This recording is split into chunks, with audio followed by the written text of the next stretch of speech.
శంకరాచార్యుల వారి జీవితంలో మొట్టమొదటి స్తోత్రం కనకధార. ఎందుకొరకు చేశారు అంటే మనుష్య జాతి కోసం చేశారు. ఆయన ఇంట్లో ఉసిరికాయ తప్ప ఏమీ లేదు. శంకర భగవత్పాదులు వెళ్ళి భవతి భిక్షాం దేహి అన్నారు. వెయ్యడానికి ఏమీ లేదు. ఆవిడ దరిద్రం చూసి బాధ వేసి శంకరాచార్యుల వారు లక్ష్మీదేవిని స్తోత్రం చేశారు. ఆవిడంది ఈవిడ గత జన్మలలో ఇలా పెట్టింది లేదు, ఎలా ఇమ్మంటావు? ఇంత పుణ్యం ఉంటే నువ్వు అడిగినందుకు ఇద్దును, లేదంది ఆవిడ.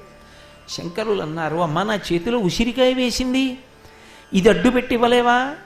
నీ అనుగ్రహంతో నీ కడగంటి చూపుతో ఆమె దుష్కర్మ ఘర్మమపనీయ చిరాయ దూరం నారాయణ ప్రణయనీ నయనాంబువాహ.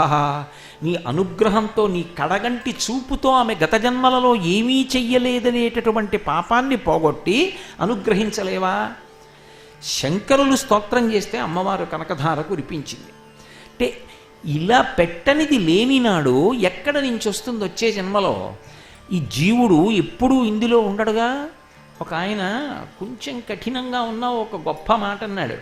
ఇంట్లో ఉన్నటువంటి బూర్లు ఉండే మూకుడుకున్నటువంటి ఆయుర్దాయం ఇంటి యజమానికి ఉండదు.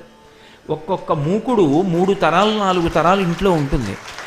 ఆ ఇంట్లో ఉన్నటువంటి యజమాని శరీరం విడిచిపెట్టినప్పుడల్లా ఆయన తద్దినానికి ఎందులో గారులు వండుతూ ఉంటారు. అలా వెళ్ళిపోయిన వాళ్ళు ఎందరో ఉన్నారు. ఆ మూకుడు అలాగే ఉంది. మూకుడుకున్న ఆయుర్దాయం నీకు లేదు. కానీ జీవుడు శరీరాన్ని విడిచిపెట్టి ఇంకో శరీరంలోకి వెళ్ళిన తర్వాత మరి అక్కడ కూడా దుఃఖం ఉందిగా. అప్పుడు సుఖపడాలంటే పుణ్యం లేకుండా ఎక్కడి నుంచి వస్తుంది? మరి నీ జీవుణ్ణి నువ్వు లెక్క పెట్టుకోకపోతే రేపు పొద్దున్న ఎవరు చేస్తారు ఉపకారం?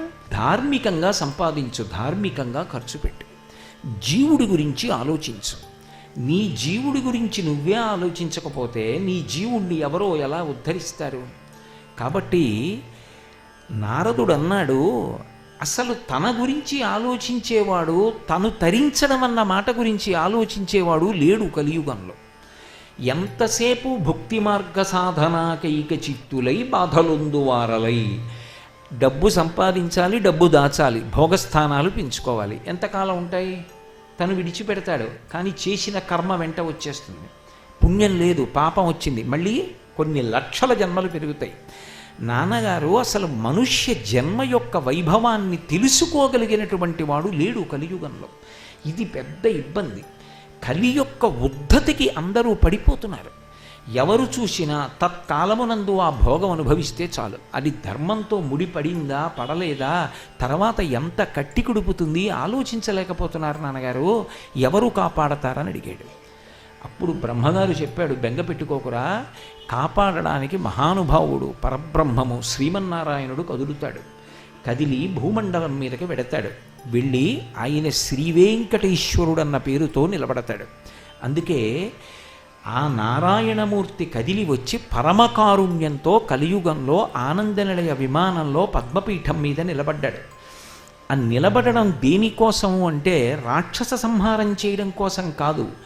కలిబాధ చేత పాపములు చేసేటటువంటి ప్రజలను ఆ కలి బాధ నుంచి వినిర్ముక్తులను చేసి మళ్ళీ ఇటువంటి పాపం నేను చెయ్యకూడదనేటటువంటి స్పృహని కల్పించడం కోసమని నిలబడ్డాడు.